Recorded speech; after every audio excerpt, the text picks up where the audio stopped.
Hello students, आप लोगों को फिर से स्वागत है एलएमएस एजुकेशन के एक न्यू से वीडियो में। तो जैसा कि आप लोग जानते हैं कि अभी हमारा चल रहा है क्लास 10 के ट्रायंगल्स वाला चैप्टर, जिसमें कि हम लोग कर रहे हैं एक्सरसाइज 6.3। तो आज हम लोग स्टार्ट करेंगे नंबर 13 वाले क्वेश्चन से, क्योंकि इसके पिछले जो भी सारे नंबर्स हैं उन सभी को हम लोग प्रीवियस क्लासेस में खत्म कर चुके हैं। ओके, तो देखो नंबर 13 वाले क्वेश्चन में उसने क्या दिया है। D is a point on the side BC of a triangle ABC such that angle ADC equal होगा बी एंगल BAC के साथ।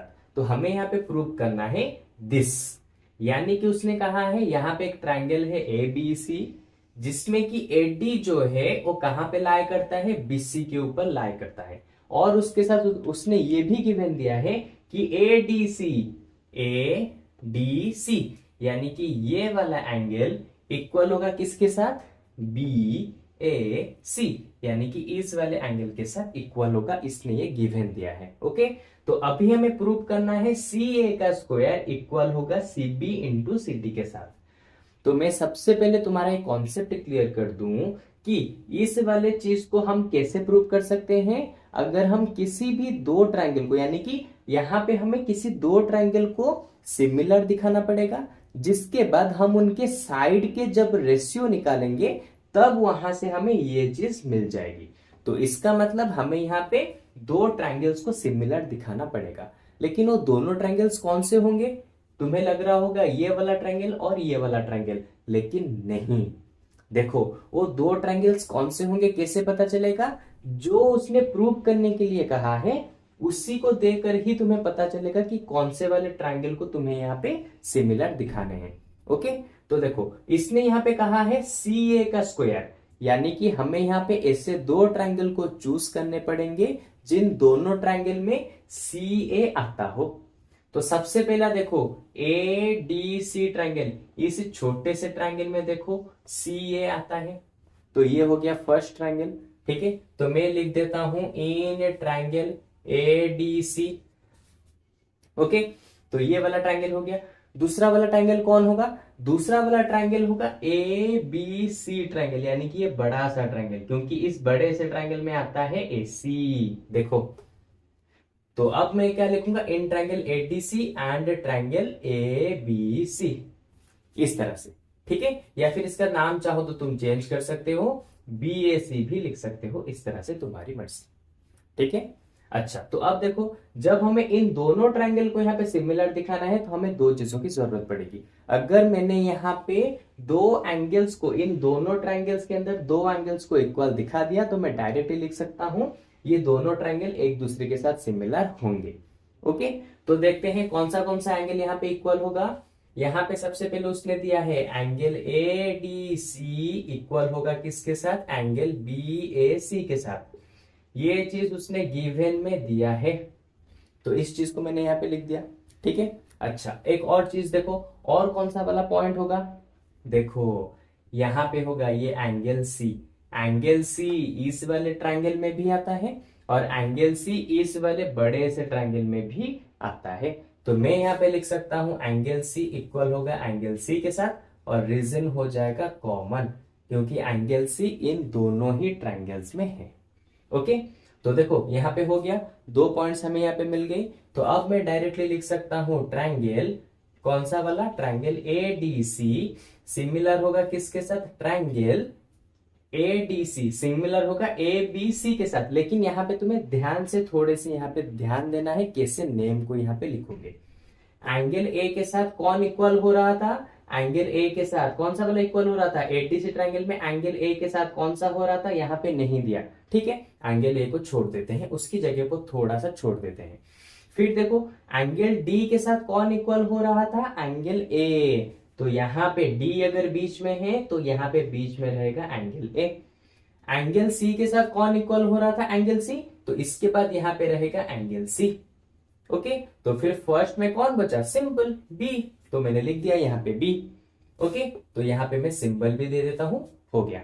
ठीक है, अरे सर ये तो मैंने एंगल ही नहीं लिख रहा हूं ना, यहाँ पे मैं ट्रायंगल का नेम लिख रहा हूं, तो सिंबल देने की क्या जरूरत है?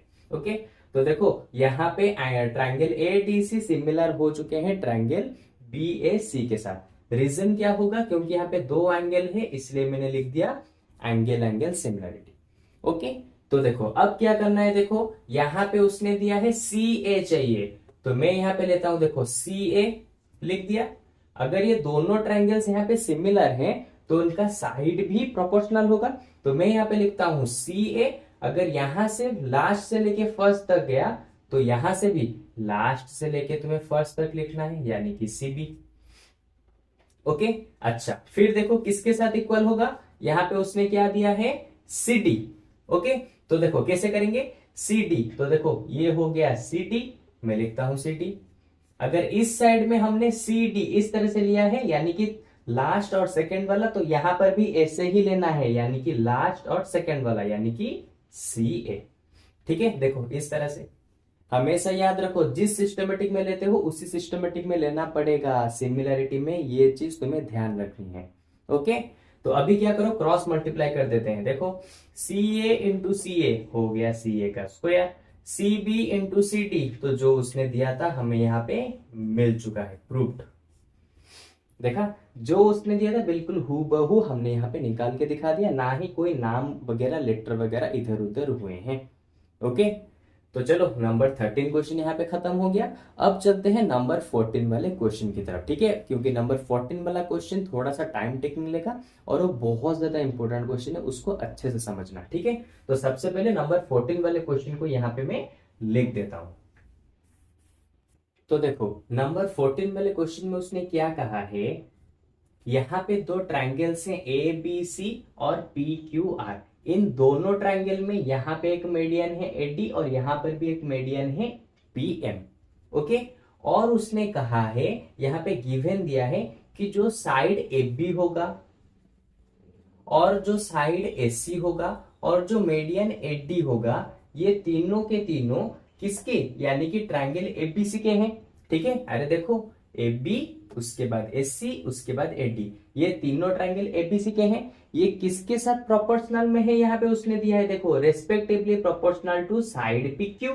तो पहले ए बी था और पहले पी क्यू, तो ए बी के साथ जाएगा पी क्यू, प्रोपोर्शनल बनाना है ना, इक्वल टू, उसके बाद जाएगा पी आर, यानी कि एसी के साथ जाएगा पी आर, इक्वल टू, फिर एडी के साथ चला जाएगा कौन, पीएम।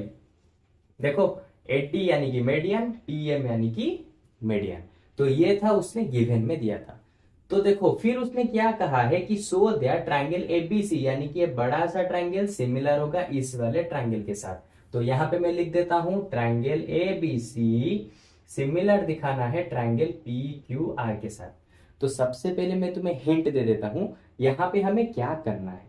देखो अगर हमें इन दोनों ट्रायंगल्स को यहाँ पे सिमिलर दिखाना है, ठीक है, तो कैसे दिखा सकते हैं। देखो यहाँ पे ऑलरेडी उसने देखो दे दिया है ए बी के साथ, ठीक है, ए बी के साथ पी क्यू, यानी कि इस दोनों ट्रायंगल के ये साइड रेशियो में है। देखो फिर एस सी के साथ पी आर, देखो एस सी के साथ पी आर, ये भी देखो रेशियो में है। अगर ये साइड और ये साइड रेशियो में है, तो बस अगर मैं ये बीच वाला देख रहे हो ना, एंगल ए, और इसका ये बीच वाला यानी कि एंगल पी, अगर इन दोनों को मैं एक दूसरे के साथ इक्वल दिखा देता हूं, तो मैं डायरेक्ट लिख सकता हूं साइड एंगल साइड की मदद से और साइड एंगल साइड की मदद से ये दोनों ट्रायंगल्स यहाँ पे सिमिलर हो जाएंगे। तो हमारा सबसे पहला काम रहेगा क्या, एंगल ए को दिखाना इक्वल एंगल पी के साथ। ठीक है, और ये कैसे करेंगे इसको जरा ध्यान से समझो, क्योंकि ये सबसे ज्यादा इंपॉर्टेंट क्वेश्चन है। ओके, तो देखो मैं इसको पहले यहां से इरेज कर देता हूं, नहीं तो तुम्हें कंफ्यूजन आएगा। ठीक है, अच्छा देखो तो प्रूव कैसे करेंगे। देखो सबसे पहले हमें यहाँ पे कंस्ट्रक्शन करना पड़ेगा। कंस्ट्रक्शन क्या करेंगे, डी से एक लाइन ड्रॉ करेंगे जो कि पैरेलल होगा एसी के साथ, इसका मैं नेम कर देता हूं ई। इसी तरह से यहां पर से भी एक पैरेलल ड्रॉ करेंगे एक लाइन को जो कि पैरेलल होगा पी आर के साथ, इसका नेम कर देता हूं एम। तो लिखो construct E D parallel to AC and M N parallel to किसके साथ, पी आर के साथ। ओके, हो गया। अच्छा अब एक और चीज यहां पे समझो, डी एक मीडियन है एडी, अगर एडी एक मीडियन है तो इसका मतलब डी जो होगा मिड पॉइंट होगा। और हमें पता है क्लास 9 से हम लोगों ने पढ़ रखे हैं, जब किसी भी ट्रायंगल में एक मीडियन यानी कि एक मिड पॉइंट से दूसरे वाले साइड के ऊपर हम लाइन को ड्रॉ करते हैं और जो कि थर्ड साइड के साथ पैरेलल होता है, तो इसका मतलब यहाँ पे जो पॉइंट बनेगा ये भी एक मिड पॉइंट होगा। क्लास 9 में पढ़ चुके हैं, इसका नाम क्या है, मिड पॉइंट थ्योरम। तो इसका मतलब जब हम इस ट्रायंगल में हमने ईडी को ड्रॉ किया, क्योंकि ये ईडी कहां से ड्रॉ हुआ है, इस मिड पॉइंट से ड्रॉ हुआ है और उसके साथ ये वाला लाइन एसी के साथ पैरेलल भी है, तो ई हमारा हो जाएगा क्या, ए बी का मिड पॉइंट। तो मैं यहां पे लिख देता हूं E is mid point of, किसका हो जाएगा, E is the mid point of A B. उसी तरह से एन किसका मिड पॉइंट हो जाएगा, वही मिड पॉइंट थ्योरम को याद करो, एन हमारा मिड पॉइंट हो जाएगा पी क्यू का। N is the mid point of P Q. क्यों होगा, मिड पॉइंट थ्योरम की वजह से, क्योंकि एन जो है यहां पे किसकी वजह से आया है, इस मिड पॉइंट की वजह से आया है, और ये वाला लाइन इस वाले लाइन के साथ पैरेलल भी है। इसका मतलब एन जो हो जाएगा यानी कि पी क्यू का मिड पॉइंट हो जाएगा। क्लास 9 में ये मिड पॉइंट थ्योरम पढ़ाया जा चुका है और वो वाला चीज यहाँ पे यूज होगा ही होगा। ओके, अच्छा तो और क्या लिख सकते हैं, देखो ये चीज तो हमने लिख लिया, और क्या यहाँ पे हम लोग लिख सकते हैं, एक और चीज भी हम लिख सकते हैं, क्योंकि यहाँ पे ई डी क्या हो रहे हैं, इन दोनों के क्या हो रहे हैं, मिड पॉइंट के ऊपर हैं, तो इसका मतलब ईडी और क्या होगा, इक्वल होगा एसी के हाफ के साथ, हाफ ऑफ एसी। अरे सिंपल सी चीज है, किसी भी ट्रायंगल में अगर यहां से मिड पॉइंट पे एक लाइन ज्वाइन हो रहा है, मान लो ये है ए सी, मैं इसी नाम को यूज करता हूं, मान लो ये है ईडी और ये वाला क्या है एसी, ठीक है। अगर ये दोनों मिड पॉइंट में है और इसके साथ पैरेलल है, तो इसका मतलब इसका वैल्यू जो होगा, इसका लेंथ जितना होगा, एसी को आधा करो उसका लेंथ भी उतना ही होगा। ये भी क्लास 9 में हम लोगों ने पढ़ चुके हैं। तो देखो ED equal to half of AC. उसी तरह से M N equal to half of P R, M N equal to half of P R. Reason में क्या लिखोगे, मिड पॉइंट थ्योरम, ओके, जो कि तुम क्लास 9 में पढ़ चुके हो, ठीक है। तो ये चीज हमने यहां पे लिख दिया। अभी हम क्या करेंगे, जो हमें डाटा चाहिए था हमने यहां से निकाल लिया, अब हम इस गिवन वाले पार्ट को यूज करेंगे। तो लिखो A B by P Q equal होगा A C by P R equal होगा A D by P M. Okay, अब यहां पे सबको हाफ हाफ, यहां पर भी 1/2 1/2, ठीक है, दोनों जगह पे 1/2 1/2 मल्टीप्लाई करो, सिर्फ इसको छोड़ के। क्यों, क्योंकि देखो ए डी यहां पे है और पीएम यहां पे है। हमें यहां पे क्या करना है, यहां से हम रेशियो को निकालेंगे।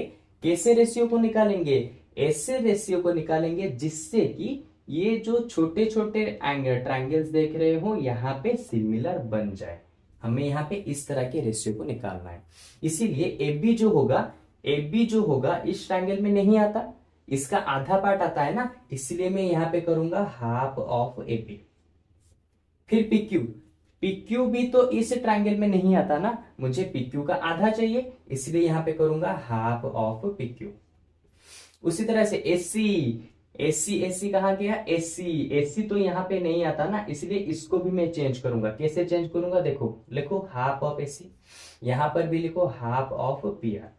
और देखो AD तो आता है इसमें, इसलिए इसको चेंज नहीं करना है, जैसा है वैसा ही छोड़ दो।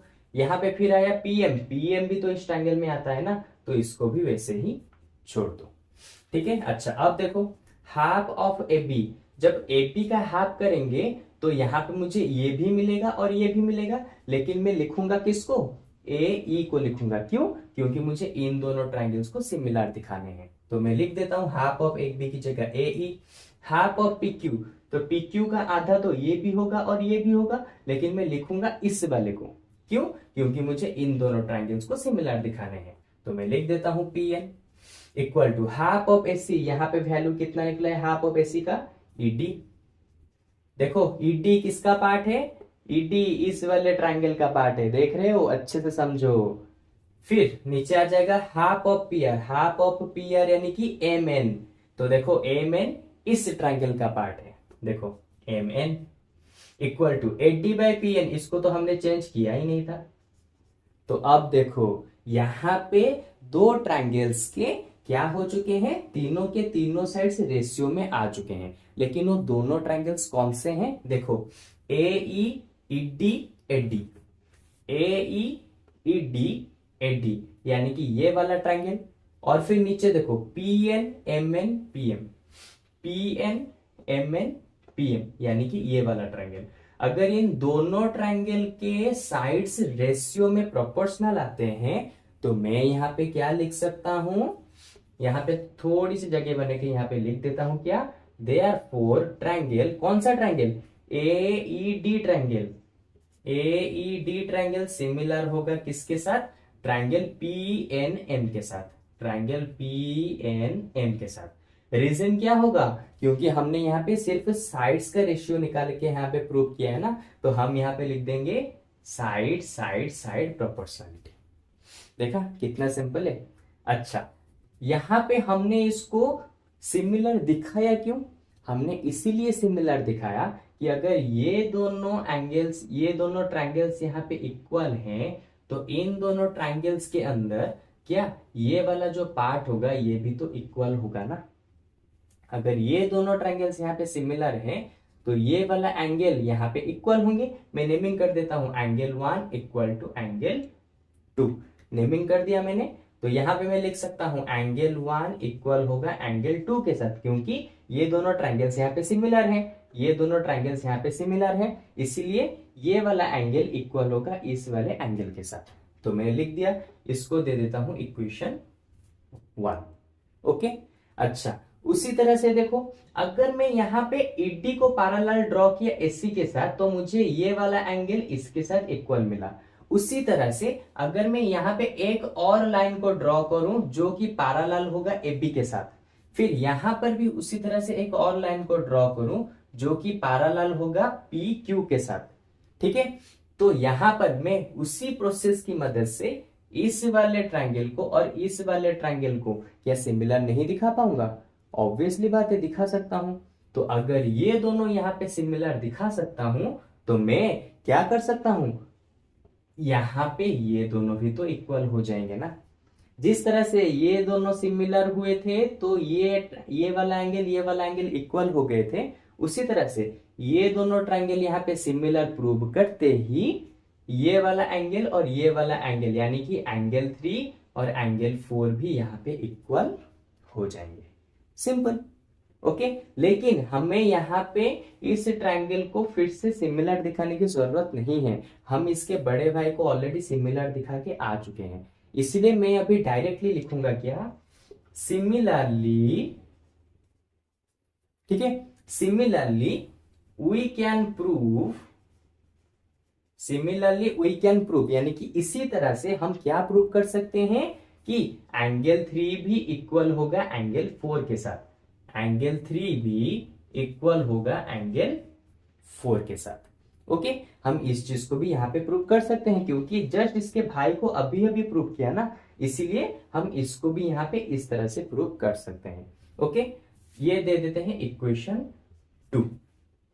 तो अब मैं क्या लिखूंगा, आड, अरे मैंने पहले ही कहा था ना ये सब झंझट हम क्यों कर रहे हैं, बस हमें एंगल ए को एंगल पी के साथ इक्वल दिखाना है। ओके तो हम इसीलिए कर रहे हैं। तो यहां पे मैं लिखता हूं ऐड इक्वेशन 1 एंड इक्वेशन 2, दोनों को ऐड करेंगे तो देखो एंगल 1 प्लस ये वाला साइड इसके साथ ऐड होगा और ये वाला साइड इसके साथ, तो angle 1 plus angle 3, angle 1 plus angle 3 किसके साथ इक्वल होगा, एंगल 2 प्लस एंगल 4 के साथ, एंगल 2 प्लस एंगल 4 के साथ।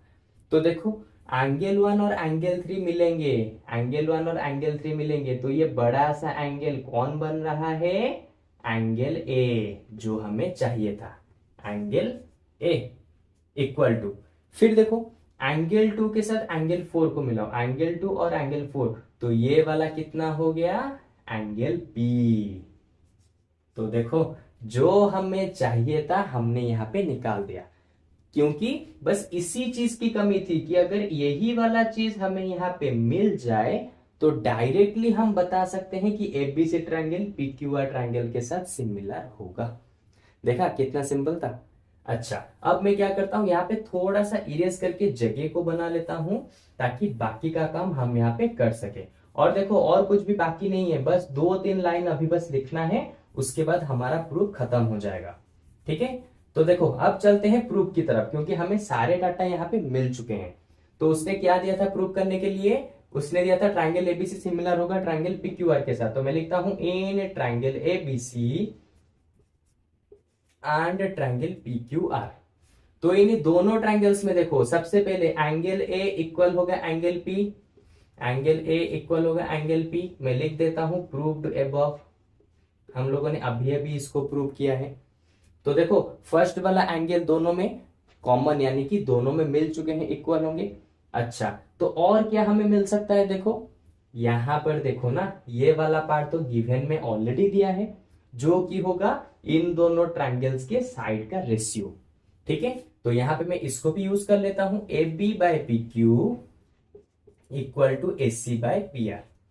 ओके, तो देखो ए बी यानी कि ये वाला, उसके साथ पी क्यू यानी कि ये वाला। ठीक है, इसके बाद ए सी यानी कि ये वाला, उसके बाद पी आर यानी कि ये वाला। तो देखो ये दोनों साइड के साथ प्रोपोर्शनल ऑलरेडी है, उसने गिवन में दिया था। हमें बस चाहिए था ये बीच वाला एंगल और ये बीच वाला एंगल इक्वल दिखाना, जो कि हमने इक्वल दिखा दिया। अब जबकि दोनों साइड्स और बीच वाला एंगल और यहां पर भी दोनों साइड्स और बीच वाला एंगल प्रोपोर्शनल में है, तो मैं डायरेक्टली अभी क्या लिख सकता हूं, triangle A B C similar हो गया ट्रायंगल पी क्यू आर के साथ। क्यों होगा, देखो side angle side, side angle side, तो रीजन होगा साइड एंगल साइड। और ये वाला चीज तुमने यहाँ पे जो लिखा है ये कहां से आया है, गिवन में से आया है, तो लिख दो गिवन। तो देखो उसने जो कहा था यहाँ पे प्रूव करने के लिए, हमने सेम चीज को यहाँ पे प्रूव करके दिखा दिया। हाँ मुझे पता है थोड़ा सा डिफिकल्ट क्वेश्चन है, लेकिन 1-2 बार करोगे तो बहुत ही इजीली तुम इसे समझ जाओगे। इतना भी डिफिकल्ट नहीं है कि तुम इसे बिल्कुल ही ना कर पाओ। बस 2-3 बार अच्छे से प्रैक्टिस करो और वीडियो को पॉज करते करते देखते रहो, अपने आप से करते रहो, ये हो ही जाएगा। 2-3 बार से ज्यादा टाइम नहीं लेगा। ओके, तो चलो आज के क्लास में बस यहीं तक खत्म करेंगे, क्योंकि ये वाला 14 वाला क्वेश्चन थोड़ा सा लेंदी क्वेश्चन था, और बाकी के जो बच्चे हैं 15-16 वाले क्वेश्चन उसको हम नेक्स्ट क्लास में खत्म करते ही ये पूरा का पूरा एक्सरसाइज यहाँ पे खत्म हो जाएगा। ओके, तो चलो आज के क्लास में बस इतना ही। अगर तुम लोगों को इसके ऊपर फिर भी कुछ डाउट बचा हो तो मुझे कमेंट सेक्शन में बताओ, मैं तुम लोगों का नाम मेंशन करके एक न्यू सा वीडियो बनाऊंगा जहां पे तुम्हारे उस वाले डाउट को क्लियर कराऊंगा, जिससे कि तुम्हें आगे चल के ये सारे नंबर्स और भी अच्छे से समझ आ जाएंगे। ओके, तो चलो आज के क्लास में बस इतना ही। हम लोग मिलेंगे हमारे नेक्स्ट यानी कि कल के वाले क्लास में, और इस पूरे के पूरे एक्सरसाइज को यहाँ पे खत्म कर देंगे। ओके, तो चलो बाय बाय।